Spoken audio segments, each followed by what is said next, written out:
قل هل يستوي الذين يعلمون والذين لا يعلمون انما يتذكر اولو الالباب۔ محترم عزیزو، گزشتہ جمعہ میں ہم نے سورہ کہف کی فضیلت سمجھی کہ اللہ رب العزت سورہ کہف پڑھنے والوں کو جو انعام دیتا ہے اس میں سے ایک یہ ہے کہ اللہ دجال کے فتنے سے حفاظت کرے گا۔ جس نے سورہ کہف پڑھ لیا ایک ہفتے تک اس کی حفاظت ہر فتنے سے ہو جاتی ہے۔ اگر دجال نکل آئے تو اس سے بھی اللہ جو ہے اس کی حفاظت کرے گا۔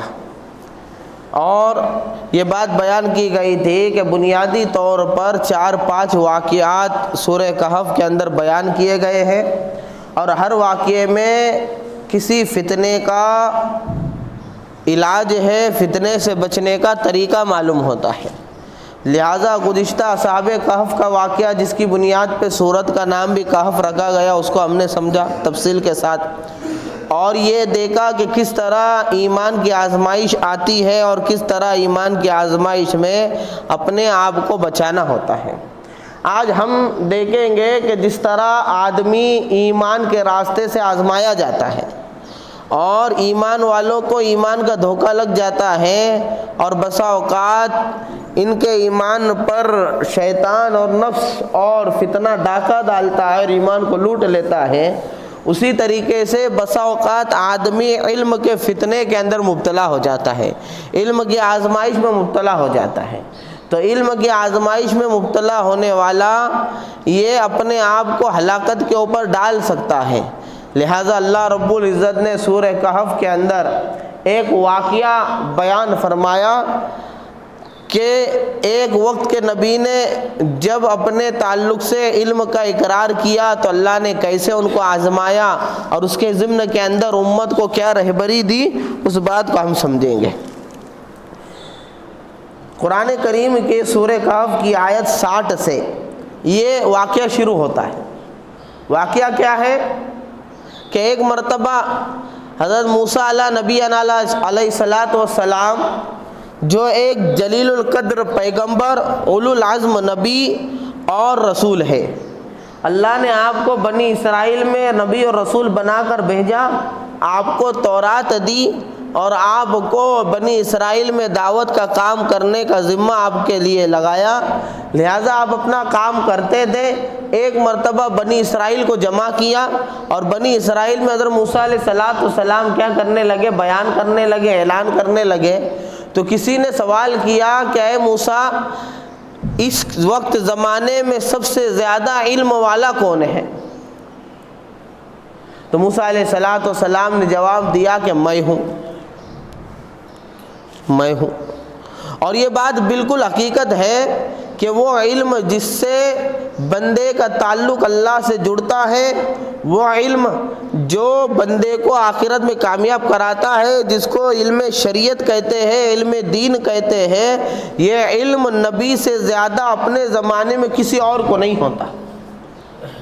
وجہ اس کی ظاہر ہے، لاجک اس کا ظاہر ہے کہ نبی سے زیادہ کسی امت کو علم ہو نہیں سکتا، کیونکہ نبی اصل میں معلم ہے، علم کا سہنے و دیکھنے و دینے والا، سکھانے والا ہے، اور نبی کو جو علم ملتا ہے وہ اللہ کی طرف سے ملتا ہے۔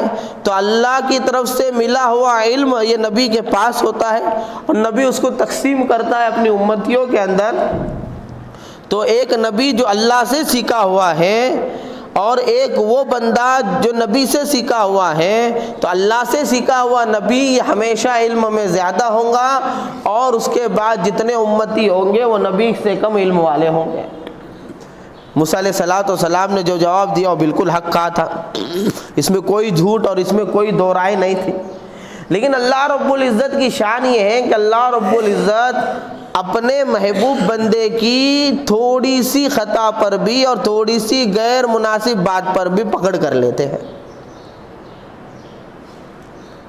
عربی زبان میں کہاوت مشہور ہے، کسی اللہ والے کا قول ہے، حسنات الابرار سیئات المقربین، کہ جو نیک لوگوں کے لیے جو اچھائیاں ہوتی ہیں وہ اللہ کے خاص بندوں کے لیے برائیاں ہوتی ہیں نا۔ تو موسیٰ علیہ السلام جیسا اولو العزم نبی اور موسیٰ علیہ السلام جیسا جلیل القدر اور بڑے پیمانے بڑے پائے کا نبی اور رسول، ان کی زبان سے اللہ رب العزت کو یہ جملہ نامناسب لگا کہ موسیٰ کو چاہیے تھا کہ وہ یہ کہتا کہ اللہ کے علم میں ہے کون زیادہ علم والا ہے، یا موسیٰ علیہ السلام یہ کہہ دیتے کہ بھئی اللہ علم والا ہے۔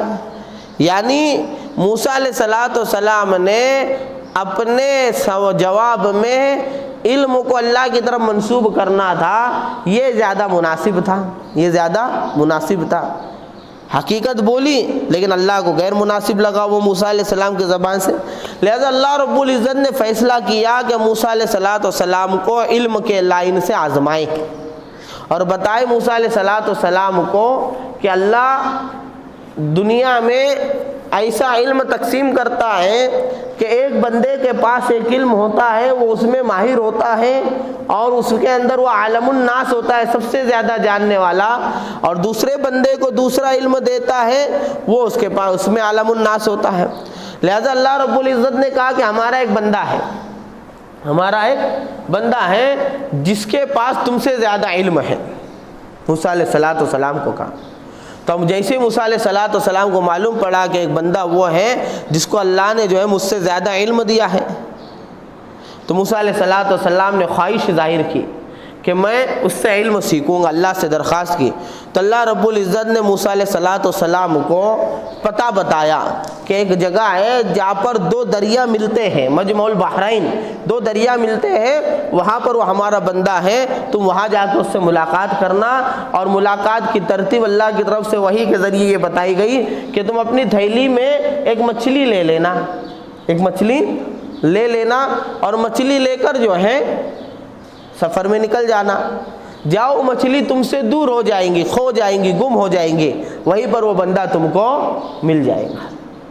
بخاری مسلم کی روایت کے اندر ہے کہ موسیٰ علیہ السلام نے مچھلی لی اور سفر شروع کیا، اور موسیٰ علیہ السلام کو جو اللہ نے وحی کے ذریعے بتایا تھا کہ وہ بندہ جو ہے وہ ہمارا نیک بندہ ہے، ہم نے اس کو علم دیا ہے، تو بخاری اور مسلم کی روایت سے پتہ چلتا ہے قرآن میں اس کا نام نہیں ہے، بخاری اور مسلم سے پتہ چلتا ہے وہ حضرت خضر تھے۔ کون تھے؟ حضرت خضر۔ اب حضرت خضر جو ہیں یہ نبی تھے یا ولی تھے؟ تو بعض علماء کہتے ہیں کہ ولی تھے، بعض کہتے ہیں کہ نبی تھے۔ قرآن میں ان کے نبی ہونے کی کوئی صراحت نہیں ہے اور روایت میں بھی ان کے نبی ہونے کی کوئی صراحت موجود نہیں ہے، البتہ قرآن ہی کی آیت سے بات پتہ چلتی ہے کہ اللہ نے ان کو اپنے طرف سے خاص علم عطا کیا تھا، خاص مقام و مرتبہ عطا کیا تھا، اور خاص مقام و مرتبہ ولایت بھی ہو سکتی ہے اور نبوت بھی ہو سکتی ہے۔ تو بعض علماء کہتے ہیں وہ نبی ہے، بعض کہتے ہیں ولی ہے، بہرحال جو بھی تھے اللہ کے بڑے خاص بندے تھے، اللہ کے بڑے خاص بندے تھے۔ اور اللہ رب العزت نے ان کو جو علم دیا تھا وہ علم موسیٰ علیہ السلام سے الگ علم تھا۔ وہ کون سا علم تھا؟ وہ علم تکوینی تھا۔ دیکھو علم کی بنیادی طور پہ دو قسمیں ہیں، ایک علم تکوینی ہے اور ایک علم تشریعی ہے۔ علم تشریعی کسے کہتے ہیں؟ میں اس کے اوپر پہلے چند سالوں پہلے مستقل اس کے اوپر بات کر چکا ہوں کہ علم تکوینی کسے کہتے ہیں اور علم تشریعی کسے کہتے ہیں۔ وہ علم جس کا تعلق عمل سے ہوتا ہے اور جس کے ذریعے بندہ اللہ کا قرب پاتا ہے، آخرت کی کامیابی پاتا ہے اور جہنم سے بچتا ہے، یہ علم تشریعی ہے، جس کا کرنا جس کے اندر احکام مطلوب ہوتے ہیں، جیسے قرآن کا علم، شریعت کا علم، حدیث کا علم، یہ علم تشریعی ہے جو نبی کے ذریعے سے دیا جاتا۔ اور ایک علم تکوینی ہوتا ہے کہ کائنات میں بسنے والی چیزوں کا علم، کائنات میں بسنے والی چیزوں کا علم۔ تو یہ تکوینی علم جو ہے، تکوینی نظام جو اللہ کا ہے، اس کا علم حضرت خضر علیہ السلام کو دیا تھا، اور تکوینی علم کا دخل بندے کے عمل کے اندر نہیں ہوتا ہے۔ یعنی ایک بندے کو اگر تکوینی علم نہ حاصل ہو تو اس سے اس کی بندگی میں، اس کی عبادت میں، اس کے اللہ سے قرب حاصل کرنے میں، اس کے جنت کے قریب ہونے اور جہنم سے دور ہونے میں کوئی فرق نہیں پڑتا۔ کیوں؟ کیونکہ موسیٰ علیہ السلام یہ اللہ کے سب سے قریبی بندے اپنے زمانے میں، جلیل القدر نبی، اور آپ کے ذریعے سے آپ کی امت اللہ کا قرب پا رہی ہے، ان کے جنت کی طرف جا رہی ہے۔ اگر علم تکوینی اللہ کے قرب کے لیے ضروری ہوتا، جنت کے حصول کے لیے ضروری ہوتا، تو لا محالہ موسیٰ علیہ موسیٰ علیہ السلام جو کہ نبی ہے، جو امت کے رہبر ہے، ان کے پاس ہونا ضروری تھا. لیکن کیا پتہ چلا واقعے سے کہ موسیٰ علیہ السلام کے پاس تکوینی علم نہیں تھا. بہرحال خضر علیہ السلام کو تکوینی علم دیا گیا، موسیٰ علیہ السلام کو تشریعی علم دیا گیا. اللہ رب العزت نے کہا کہ ہمارے بندے کے پاس تم سے زیادہ علم ہے، لہذا موسیٰ علیہ السلام کو شوق پیدا ہوا. یہاں سے یہ بات سمجھ میں آتی ہے کہ ایک آدمی کتنا بھی بڑا علم والا بن جائے، اس کے علم حاصل کرنے کا شوق ختم نہیں ہونا چاہیے. یہ جہالت کی بات ہے، یہ جہالت کی بات ہے کہ آدمی کے پاس علم نہ ہو اور وہ اپنے آپ کو بڑا عالم سمجھے. علم کے تعلق سے لوگوں کی 3 قسمیں ہوتی ہیں. علم کے تعلق سے لوگوں کی، ایک وہ ہوتے ہیں جن کو تھوڑا بہت علم ہوتا ہے، تھوڑی بہت معلومات ہوتی ہیں، اور ان کو اس بات کا گرہ بھی ہوتا ہے کہ مجھے کچھ آتا ہے، مجھے کچھ. ایک وہ ہوتے ہیں کہ جن کے پاس علم بہت ہوتا ہے لیکن وہ اپنے آپ کو اس درجے میں رکھتے ہیں کہ مجھے کچھ نہیں آتا، ہمیشہ طالب علم بنا کے اپنے آپ کو رکھتے ہیں. تو ایسے لوگ یہ باکمال لوگ ہیں، ہر بندے کو ایسا ہونا چاہیے. اور تیسری کیٹیگری وہ سب سے بنڈل ہے، وہ کیا ہے کہ ایسا بندہ ہو کہ جس کے پاس علم نہیں ہے لیکن وہ اپنے آپ کو بڑا عالم سمجھے. اس کو جہل مرکب کہتے ہیں، جہل مرکب جہالت، جہل مرکب کہتے ہیں کہ آدمی کے پاس علم نہیں لیکن خود کو بھی عالم سمجھے. اس لیے کسی نے عالم دین نے فارسی میں لکھا ہے، ہر کسے دانم وہ دانم کے می دانم خرے او بر منزل رساند، کہ وہ بندہ جس کو تھوڑا بہت علم ہے اور وہ جانتا بھی ہے کہ میرے پاس علم ہے تو اس کا گدھا منزل کو پہنچ جائے گا.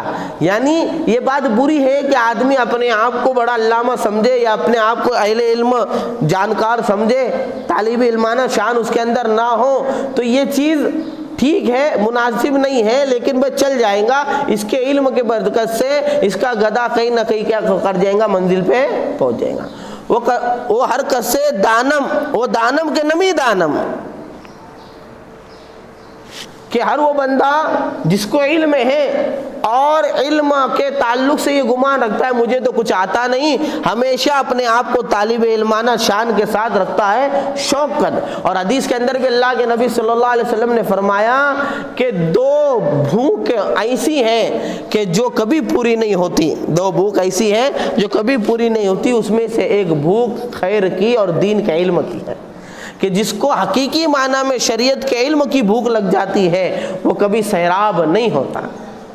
دوسری روایت میں اللہ کے نبی نے فرمایا کہ آدمی برابر خیر کی باتیں سیکھتا رہتا ہے، یعنی شریعت کا علم سیکھتا رہتا ہے، نبوت والا علم سیکھتا رہتا ہے، یہاں تک کہ اس کی موت آ جاتی ہے، یعنی موت تک بھی اس کو چین نہیں. تو یہی موسیٰ علیہ السلام عالم الناس حقیقت میں تھے، اور نبی سے بڑھ کر اپنے زمانے میں کوئی بڑا علم والا نہیں تھا. لیکن جیسے ہی اللہ نے کہا کہ ہمارا ایک بندہ ہے حدیث میں جس کا نام خضر آیا ہے علیہ السلام، ان کے پاس تجھ سے زیادہ علم ہے، تو فوراً کھڑے ہو گئے کہ میں جاؤں گا اور وہ علم سیکھوں گا، وہ علم سیکھوں.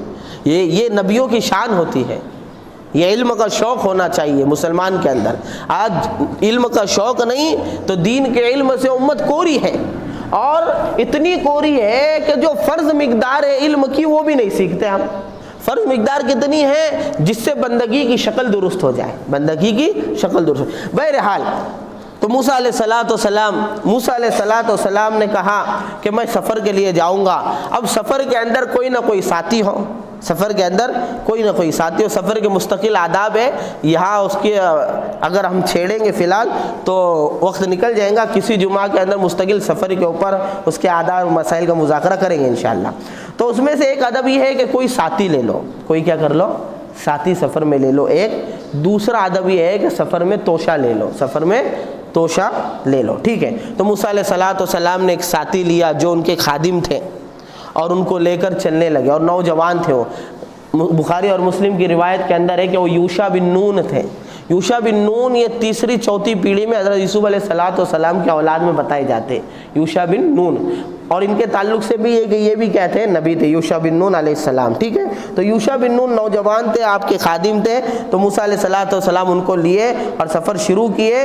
اور سفر کا ایک ادب یہ ہے کہ ساتھ میں جو سفر کا مساعدی ہے اس کو سفر کی نوعیت بتا دی جائے، اس کو مبہم نہ رکھا جائے کہ ہمیں کہاں تک جانا ہے، کیسا جانا ہے، کون سی گاڑی سے جانا ہے۔ اس سے بہت ساری چیزیں جو ہیں، بہت سارے خیر وجود میں آتے ہیں، بہت سارے انجان حادثوں سے آدمی بچ جاتا ہے۔ آج کے زمانے کے اندر متکبر لوگ اور بڑے پیسے والے لوگ جو ہیں، یہ اپنے نوکروں کو، ڈرائیوروں کو اور ساتھ میں سفر کرنے والے کم پیسے والوں کو حقیر سمجھتے ہیں، ان کو کوئی باتیں بتاتے نہیں ہیں، بعد میں چل کر ان کے اوپر یا ان کے اوپر وہ آفت بن جاتی ہے۔ بہرحال اس میں بھی تفصیلی گفتگو ہے۔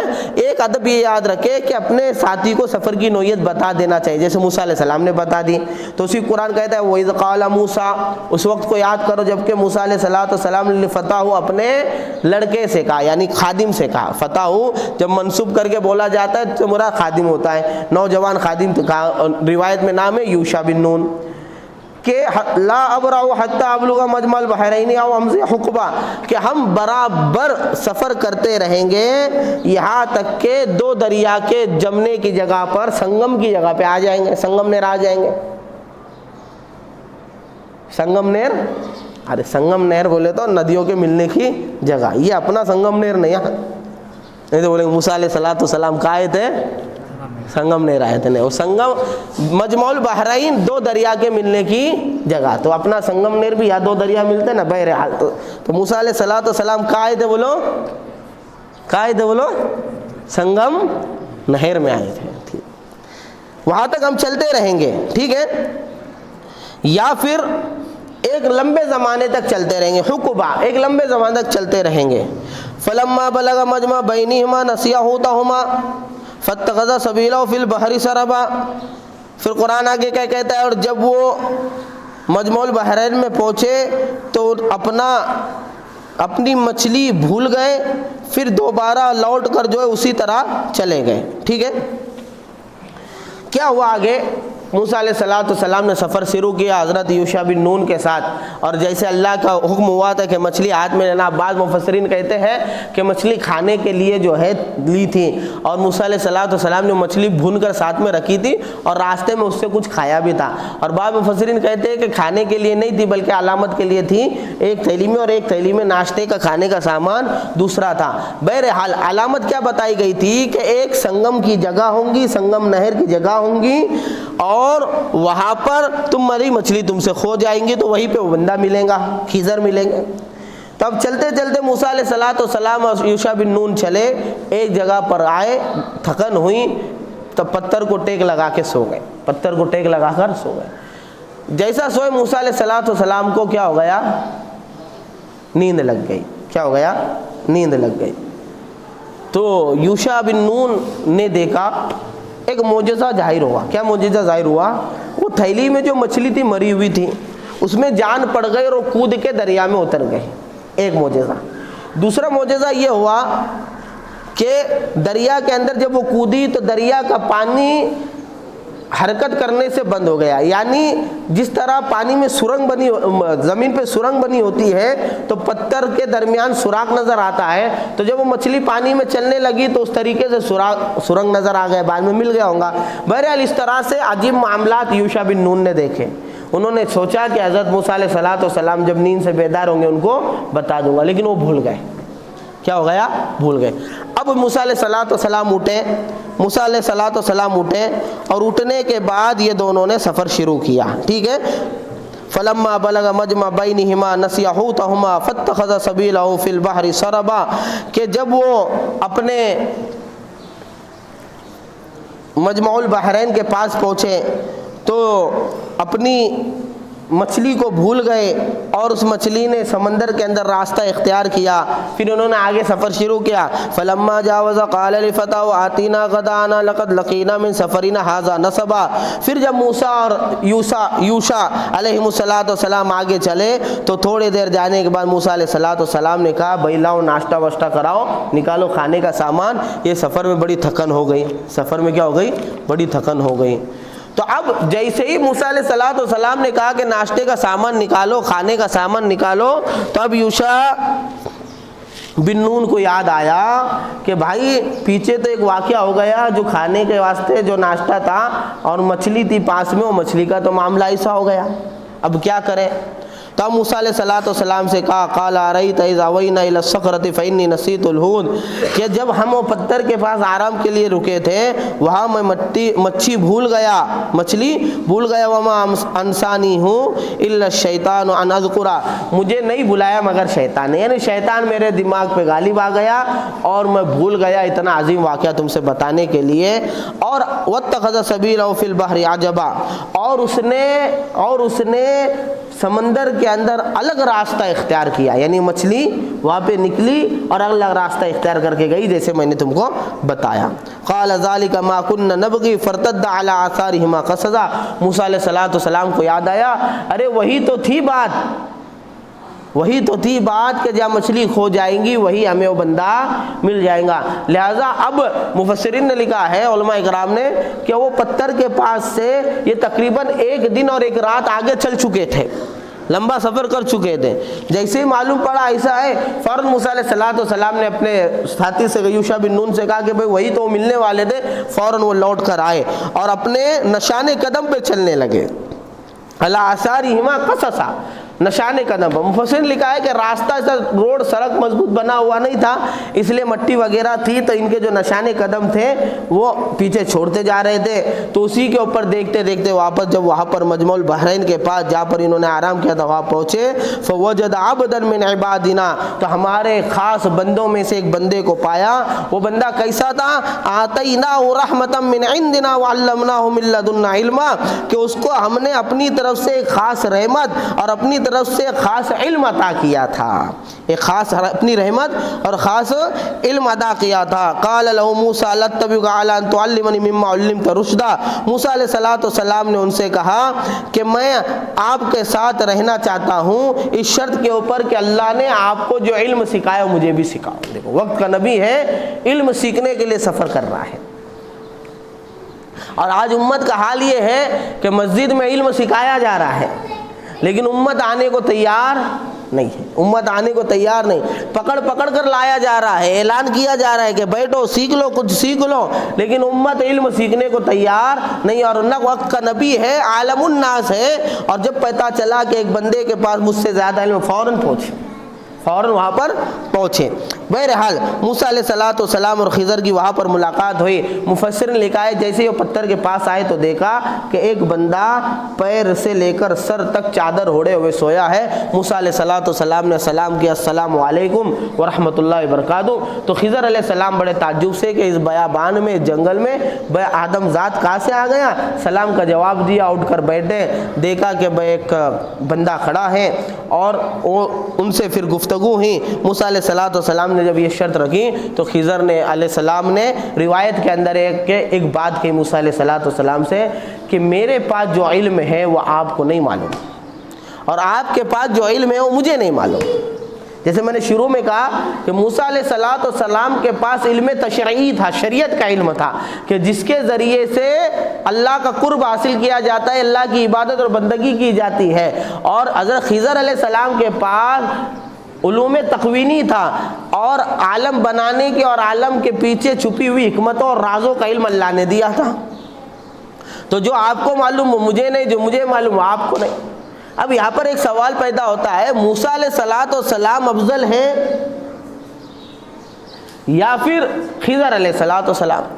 تو علماء اس بات پر متفق ہے کہ موسیٰ علیہ السلام حضرت خضر سے افضل ہے۔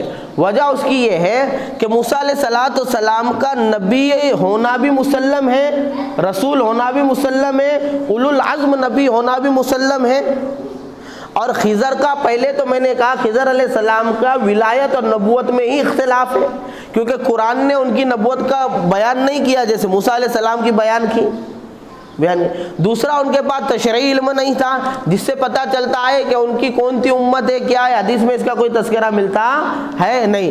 لہٰذا موسیٰ علیہ الصلوۃ والسلام بہرحال افضل ہے. یہاں پر یہ بات سمجھ میں آتی ہے کہ اگر کوئی بڑا علامہ بڑا علم والا ہو اور استاد کے درجے کا بھی ہو, اگر کسی طالب علم کے پاس یا کسی اور بندے کے پاس کوئی چیز سیکھنے کی ملی تو بندے نے سیکھ لینا چاہیے.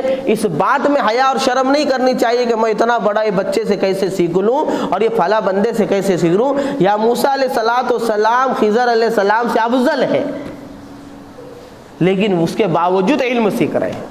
اور کیسا سیکھ رہے ہیں؟ اگر اللہ چاہتا نا تو موسیٰ علیہ الصلوۃ والسلام کی اور حضرت خضر کی ملاقات موسیٰ علیہ السلام کے گھر میں کرا دیتا, آپ کی مسجد میں کرا دیتا. نہیں, لیکن موسیٰ علیہ الصلوۃ والسلام کو سفر کروایا اور سفر اپنے اصولوں پہ کروایا. سفر میں تھکن بھی ہوئی, سفر میں پریشانی بھی ہوئی, ساری باتیں ہوئیں, یہ بتانے کے واسطے کہ علم کے لیے خروج کرنا پڑتا ہے, علم کے لیے گھروں کو چھوڑنا پڑتا ہے, علم کے لیے قربانی دینا پڑتی ہے. جو بندہ علم کے لیے قربانی نہیں دے گا شریعت کا علم اس کے پاس نہیں آئے گا.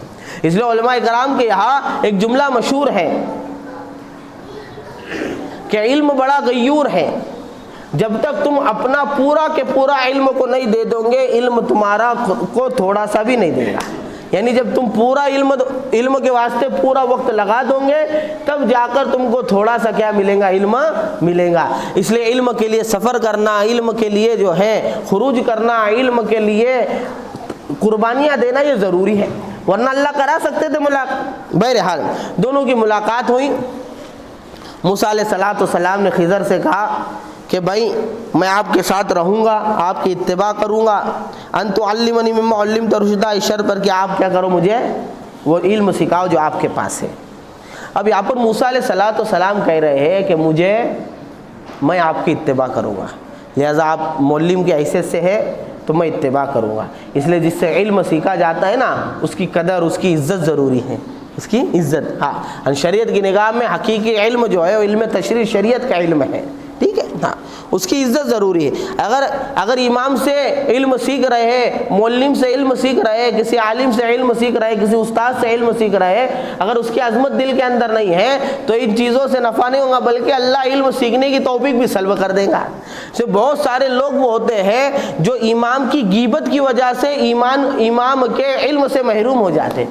بہت سارے لوگ وہ ہوتے ہیں جو امام کی اور مکتب کے معلم کی اور مدرسے کے معلم کی ناقدری کی وجہ سے اور دل میں عظمت نہ ہونے کی وجہ سے علم سے محروم ہو جاتے ہیں کہ بس جس سے علم ملنا ہے. دیکھو ابو جہل کے دل میں نبی صلی اللہ علیہ وسلم کی قدر پیدا نہیں ہوئی, آپ کا جو ہے اس کے دل کے اندر عظمت پیدا نہیں ہوئی, تو آپ کی دعا ابو جہل کے حق میں قبول نہیں ہوئی. لیکن حضرت عمر رضی اللہ عنہ کے دل میں اللہ کے نبی کی قدر اور عظمت پیدا ہو گئی تھی, اس لیے حضرت عمر کے حق میں اللہ کے نبی کی جو ہے دعا قبول ہو گئی. اور حضرت عمر رضی اللہ عنہ کو آپ کے علم سے اتنا ملا کہ ایک مرتبہ, جیسے میں نے حضرت عمر کے شہادت کے واقعے میں بتایا کہ اللہ کے نبی نے خواب دیکھا کہ مجھے دودھ دیا گیا اور میں نے دودھ پیا, اور اتنا پیا کہ میرے دودھ جو ہے میرے ناخنوں سے بھی نکلنے لگا. اور پھر وہ پیالہ میں نے حضرت عمر کو دیا تو صحابہ نے پوچھا آپ نے دودھ کی کیا تعبیر نکالی, تو کہنے لگے کہ علم,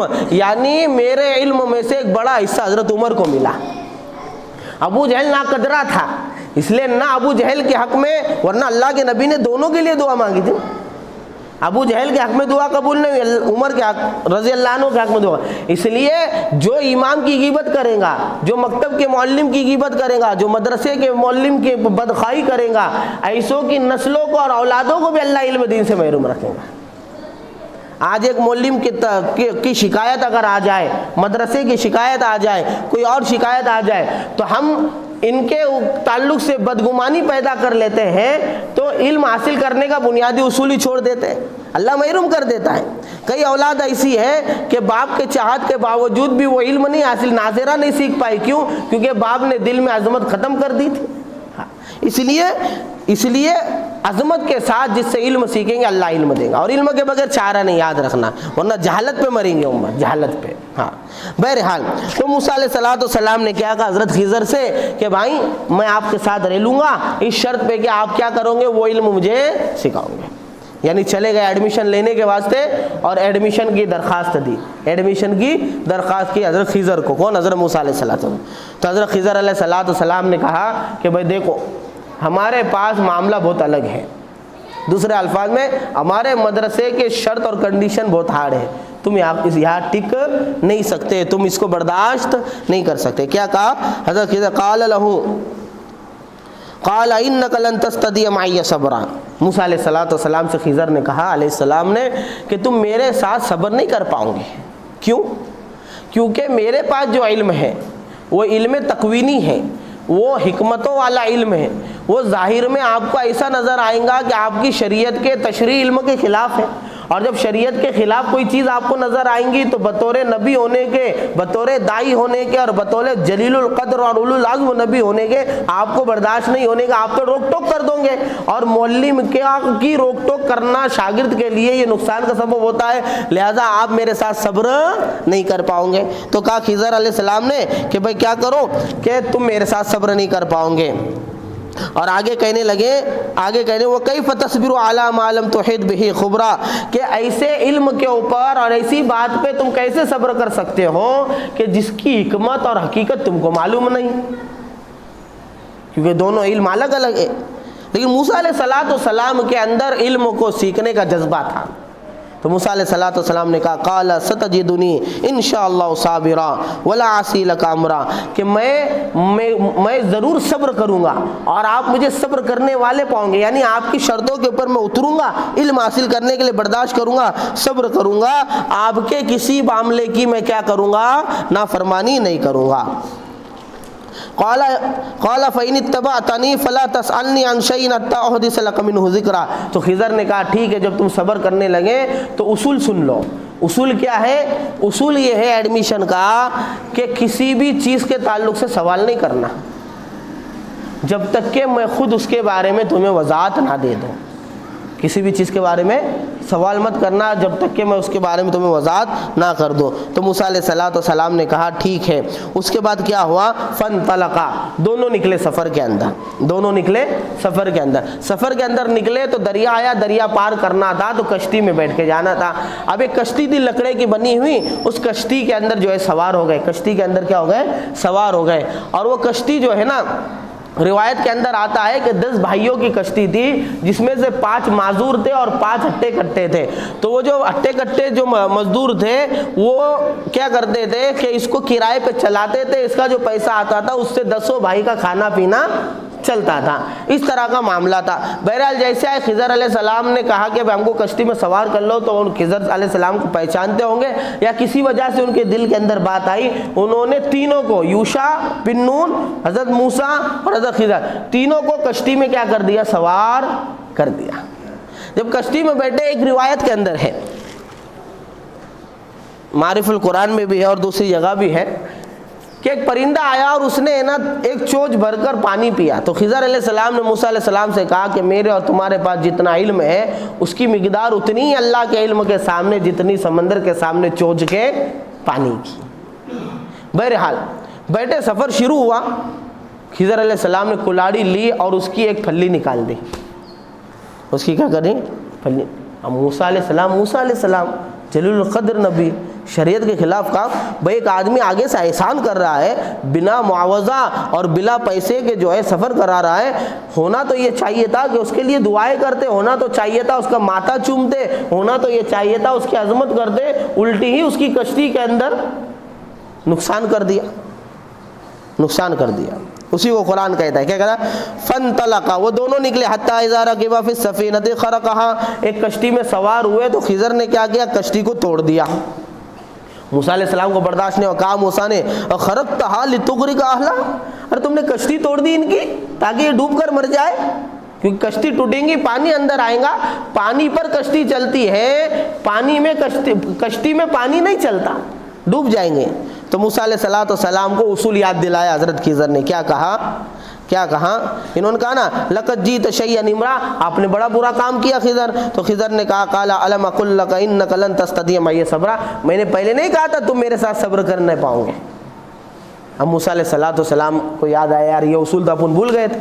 تو موسیٰ علیہ السلام نے کہا لا تؤاخذنی بما نسیت، بھائی میری بھول ہو گئی، میری پکڑ مت کرو، ولا ترہقنی من امری عسرا، میں میرے معاملے میں تنگی مت کرو، ٹھیک ہے، مجھے اس بار چھوڑ دو۔ پھر خضر نے چھوڑ دیا، پھر آگے چلے، حتی اذا لقی غلاما فقتلہ، پھر آگے جب سفر پورا ہوا آگے چلنے لگے تو وہاں پہ روایت کے اندر ہے وہاں پہ چند بچے کھیل رہے تھے، تو بہت سارے بچوں میں ایک بچہ بھی کھیل رہا تھا، اس کو بلایا اور اپنے ہاتھ سے حضرت خضر نے اس کی گردن الگ کر دی، مرڈر کر دیا اس کا۔ تو اب پہلے کشتی توڑنے والی غلطی وہ چھوٹی تھی، مرڈر والی غلطی وہ تو اس سے بڑی تھی۔ تو اب یہاں پہ تو اور زیادہ برداشت نہیں ہوا موسیٰ علیہ السلام کو۔ موسیٰ علیہ السلام نے کہا قالا اقتلت نفسا زکیۃ بغیر نفس، تم نے ناحق ایک معصوم کا مرڈر کر دیا، لقد جیت شیئا نکرا، بڑا برا کام کیا تم نے، بڑا برا کام کیا۔ کس نے کہا؟ موسیٰ علیہ السلام نے حضرت خضر سے کہا، دوسرے عمل پہ بھی ٹوکا۔ تو حضرت خضر نے حضرت موسیٰ سے کہا قال علم قل لک انک لن تستطیع معی صبرا، اے موسیٰ کہ میں نے تجھ سے نہیں کہا تھا کہ تو میرے ساتھ صبر نہیں کر پائے، تجھ سے نہیں برداشت ہونے کا میرے اعمال، میں جو کروں گا اس کی حقیقت تجھے معلوم نہیں، تجھ سے نہیں برداشت ہوں گی۔ اب موسیٰ علیہ السلام نے دیکھا کہ بھائی پہلے غلطی میں ہو گیا، دوسری بار پھر اپنے کو برداشت نہیں ہوا، اپنے ٹوک دیے، تو اب یہ بھی جو ہے نا غلطی دوسری مرتبہ ہو گئی۔ تو موسیٰ علیہ السلام نے آخری موقع درخواست دی، آخری موقع۔ اس میں طالب علم کے اتنے اصول ہے، بلکہ یوں سمجھ لو مدرسے اور مکتب چلانے کے معلم اور طالب علموں کے بہت اصول ہیں۔ بہرحال وہ اپنے وقت کے اوپر آتے رہیں گے، واقعہ سمجھو، ٹھیک ہے۔ تو موسیٰ علیہ السلام نے کہا ان سألتک عن شیء بعدها فلا تصاحبنی قد بلغت من لدنی عذرا، کہ بھائی اب ایک بار اور موقع دو، اس کے بعد اگر میں نے آپ سے کسی چیز کے بارے میں پوچھا یا کسی چیز میں ٹوکا تو آپ میرا اخراج کر دو، مدرسے سے مجھے نکال دو، میں آپ کے ساتھ نہیں رہوں گا، ٹھیک ہے، اتنا عذر قبول کر لو۔ پھر آگے چلے تیسری مرتبہ، فانطلقا حتی اذا اتیا اہلا، یہاں تک کہ جب ایک بستی والے کے پاس ہے، ہوا کہ آگے سنو، یہاں سے نکلے بچے کا مرڈر ہو گیا، یہ سب گفتگو ہو گئی، تیسرا چانس لیا، آگے چلے، ایک بستی والے کے پاس آ گئے تو بھوک لگ گئی ان کو۔ تو اب اس زمانے میں ہوٹل ویٹل تو تھی نہیں، ہاں زومیٹو ویمیٹو بھی نہیں تھا کہ بھائی آرڈر کر ڈالیں گے، نہ آرڈر ہوا آن لائن، نہ ہوٹل تھی، کچھ نہیں تھا۔ تو ایسا ہی ہوتا تھا سفر کرنے والوں کو، کوئی اپنا توشہ ساتھ میں تو کھا لیا، یا جنگل میں سے کوئی چیز ملی تو شکار کر کے کھا لیا، یا بستی والوں سے گزرے تو بستی والوں نے مہمان بنا لیا، تو بستی والوں سے کہا کہ بھائی ہم کو مہمان بنا لو، ہم کو کچھ کھانے پینے کو دے دو، تو بستی والے کھڑوس تھے، انہوں نے منع کر دیا، بستی والے کھڑوس تھے، انہوں نے منع کر دیا۔ یاد رکھنا اللہ کو وہ لوگ پسند نہیں ہیں جو مہمان کے کھانے کی فکر نہ کرے، اس لیے الحمدللہ اپنی مسجد میں یہ فکر کی جاتی کہ جو بھی مہمان آئے، چاہے مدرسے کا سفیر ہو یا کوئی اور سفیر ہو یا ایسے بھی آ گئے تو ان کو کھانا کھلا دیا کرو، کھانا کھلا۔ اللہ کو یہ لوگ پسند نہیں ہے، مہمان نوازی عربوں کے اندر ایسی تھی کہ پوچھو مت، وہ چیز اللہ کے نبی کی تعلیمات میں بھی ہے۔ بہرحال جو ایک مسلمان کو پیٹ بھر کے کھانا کھلائیں گا اللہ اس کا اجر ثواب اس کو دے گا، جو ننگے مسلمان کو کپڑا پہنائے گا اللہ اس کا اجر ثواب اس کو دے گا۔ بہرحال تو موسیٰ علیہ السلام نے اور خضر علیہ السلام نے ان بستی والوں سے کیا مانگا کہ بھئی ہماری دعوت کر لو، کھانا پینا کھلا دو۔ تو بستی والوں نے کیا کہا؟ فَأَبَوْا أَن يُزَيِّفُهُمَا، منع کر دیا، بھائی نہیں کھانا وانا یہاں پہ کچھ ہے نہیں، ہلکٹ لوگ تھے، کھڑوس لوگ تھے، منع کر دیا۔ پھر کیا ہوا؟ وہاں پر ایک دیوار تھی، فَوَجَدَ فِيهَا جِدَارًا يُرِيدُ أَن يَنْقَضَّ فَأَقَامَهُ، وہ دیوار گرنے پر تھی، گرنے پر تھی۔ تو اب دیوار گرنے پر تھی تو دیوار کو بچا لیا خضر نے اور اس کی مرمت کر دی، یعنی اس کو مٹی گارا جو بھی لگا کر اس کو یہ کر دی۔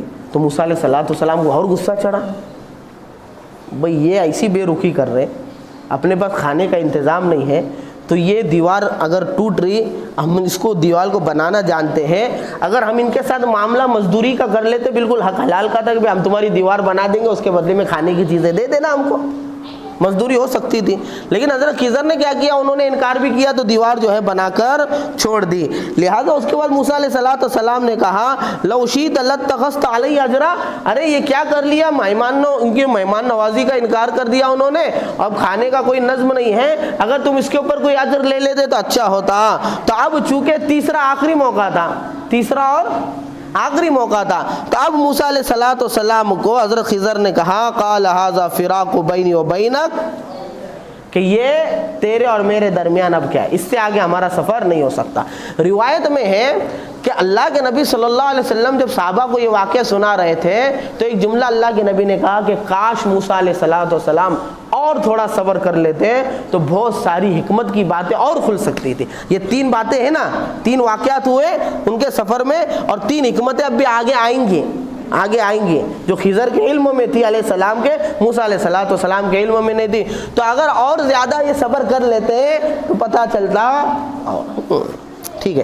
بہرحال موسیٰ علیہ السلام کو کہا کہ بھائی تمہارا میرا نہیں جمنے گا، یہ میرے اور تمہارے درمیان فراق ہو گیا۔ سَأُنَبِّئُكَ بِتَأْوِيلِ مَا لَمْ تَسْتَطِعْ عَلَيْهِ صَبْرًا، سنو لیکن میں ان چیزوں کی حقیقت تم کو بتاتا ہوں جس پہ تم نے صبر نہیں کیا۔ تو پہلا واقعہ کیا ہوا تھا؟ کشتی والوں نے بغیر پیسے کے کشتی میں سوار کیا، اچھی بھلی کشتی کو توڑ دیا۔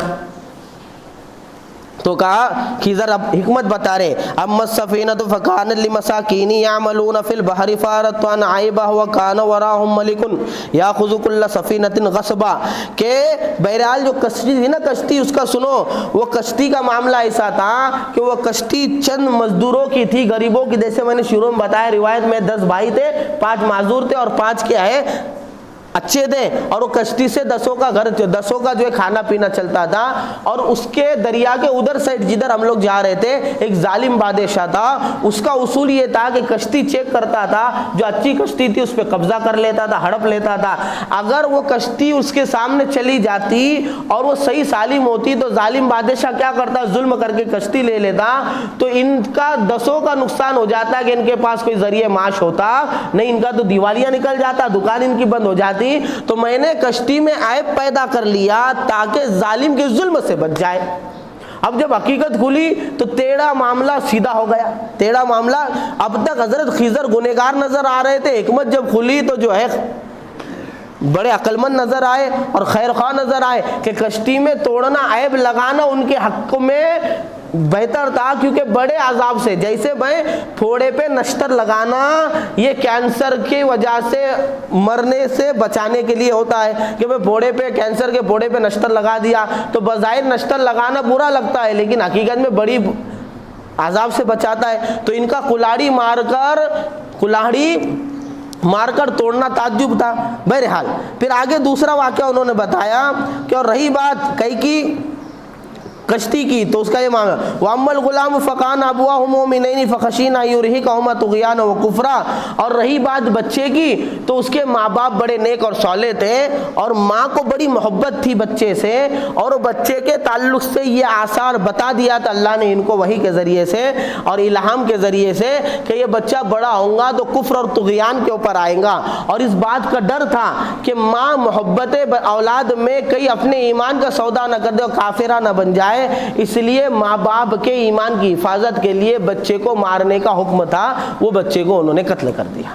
اب جب واقعہ کھلا کہ ایمان کی حفاظت کے لیے جو ہے اس کا مرڈر کرنے کا حکم تھا وہ کر دیا گیا، اور یہ اللہ کے حکم سے ہوا تھا، لہٰذا یہ حقیقت بھی کھل گئی کہ مرڈر کر کے بچے کا انہوں نے ظلم نہیں کیا تھا بلکہ کیا کیا تھا، ماں باپ کے ایمان اعمال کی حفاظت کی تھی۔ پھر تیسرا جو واقعہ ہے پھر اس کے تعلق سے وہ بھی کہا فاردنا ان یبدلہما ربہما خیرا منہ زکاۃ واقرب رحمہ، اور اگر یہ بچہ مر بھی گیا تو امید ہے کہ اللہ ان کو دوسری اولاد دیں گا، کیا ہوگا، دوسری اولاد دیں گا، کیونکہ اولاد دینا تو اللہ کے ہاتھ میں ہے نا، یہ نافرمان بننے والی ہے، آئندہ والی اولاد جو ہے وہ خیر خواہ بنے گی اور بڑی خدمت گزار بنے گی، تو یہ چلے بھی گئی تو اولاد آ جائیں گی، لیکن ماں باپ کا اگر ایمان چلے گیا اور اسی پہ خاتمہ ہو گیا تو آخرت بگڑ جائیں گی، اس لیے اس کو مرڈر کر دیا۔ ٹھیک ہے، اب تیسرا واقعہ کیا ہوا تھا، دیوار بنانے کا۔ وَأَمَّا الْجِدَارُ فَكَانَ لِغُلَامَيْنِ يَتِيمَيْنِ فِي الْمَدِينَةِ وَكَانَ تَحْتَهُ كَنْزٌ لَهُمَا وَكَانَ أَبُوهُمَا صَالِحًا، کہا کہ بہرحال وہ دیوار ہے وہ یتیم بچوں کی تھی، اور وہ یتیم بچوں کا اس کے نیچے خزانہ چھپا ہوا تھا، اور ان کے ماں باپ جو ہے نیک اور صالح تھے، ان کے ماں باپ کیا تھے، بولو، نیک اور صالح تھے۔ تو اگر اس وقت اگر وہ دیوار گر جاتی اور ان کا خزانہ ظاہر ہوتا تو یہ کمزور بچے ہیں، دوسرے آ کر جو ہے ان کا خزانہ نکال لیتے، اس لیے میں نے نیک ماں باپ کی اولاد کے مال کی حفاظت کر دی کہ ان کا مال ضائع نہ ہو، اس لیے میں نے دیوار کو توڑ دیا۔ رحمۃ من ربک، یہ سارا کام جو میں نے کیا یہ اللہ رب العزت کی طرف سے رحمت ہے۔ وما فعلت عن امری، خضر علیہ السلام کہنے لگے کہ اس کو میں نے اپنی مرضی سے نہیں کیا، یہ سب اللہ کی طرف سے ہے۔ ذالک تعویل ما لم تستطع علیہ صبرا، پھر موسیٰ علیہ السلام سے کہا کہ یہ اس بات کی تعویل ہے، تشریح ہے جس پر تو نے صبر نہیں کیا۔ یہاں پر ایک نقطے کی بات سنو پھر بات ختم کر دیں گے۔ مفسرین نے اس آیت کے تحت لکھا ہے کہ والدین اگر دیندار ہو تو ان کی دینداری کی برکت کا فائدہ نسلوں کو پہنچتا ہے، اور والدین اگر بے دین ہو تو ان کی بے دینی کی نوسط نسلوں تک پہنچتی ہے۔ یہ والدین نیک اور صالح تھے، ان کا انتقال ہو گیا، لیکن اللہ نے ان کے نیک والدین کی اولاد کا حفاظت کا انتظام ایسا کیا کہ ان کے بعد ایک بندے کو بھیجا جس کو اللہ نے زمین میں چھپے ہوئے خزانے کی اطلاع دے کے ان کے مال کی حفاظت کرائی۔ لہٰذا جو والدین نیک ہیں وہ اپنی اولاد کو دنیا میں چھوڑ کر چلے جائیں گے، اللہ ان کی حفاظت کا وعدہ کرتا ہے، حفاظت کا نظام بنائے گا۔ اور جو گناہ گار والدین ہیں اگر گناہ کر کر کے اپنے اولاد کے لیے محلات بھی چھوڑ کر چلے گئے، ان کے جانے کے بعد نحوست سے بچنے والے نہیں ہے۔ اس لیے کئی ایسے بندے نظر آئیں گے کہ باپ نے بڑی زمین جائیداد چھوڑ کر گیا تھا، بیٹے نے جوئے کے اندر، نشے کے اندر، یا فلاں چیز فراڈ کے اندر یا عیاشی کے اندر ضائع کر کے ختم کر دیا۔ اس لیے اپنی نسلوں کی حفاظت کے لیے بھی دینداری ضروری ہے۔ اللہ رب العزت سے دعا ہے کہ اللہ رب العزت ہم سب کو دیندار بنائے۔ اللہ رب العزت اس میں علم سیکھنے کا جو بتایا گیا ہے شوق، اللہ ہم کو علم دین سیکھنے کا شوق عطا فرمائے۔ آج تو معاملہ یہ ہے کہ موسیٰ علیہ السلام نے صرف یہ کہہ دیا تھا کہ میں سب سے زیادہ علم والا ہوں، تو اللہ نے آزمائش میں مبتلا کر دیا۔ آج ہم کو کوئی علم نہیں ہوتا ہے، جہل مرکب کے شکار ہوتے ہیں، اور جو ہے علماء سے پہلے بولتے ہیں، قرآن والوں سے پہلے بولتے ہیں، اور جو ہے اگر مسئلہ مولانا سے پوچھا گیا تو آگے چڑھ کے دوسرا فتویٰ دینے لگتا ہے، دوسرا فتویٰ۔ تو یہ جو ہے نا، یہ آدمی کی خرابی ہے کہ وہ اپنے آپ کے علم کو ظاہر کرے۔ یعنی علم ہو تو بھی اس کو اپنے آپ کو طالب علم بنا کر رکھنا چاہیے، اور جہالت کے ساتھ اپنے آپ کو بڑا علامہ سمجھنا یہ تو ہاں قسم کی بیوقوفی ہے۔ اللہ رب العزت ان سب باتوں سے ہماری حفاظت فرمائے۔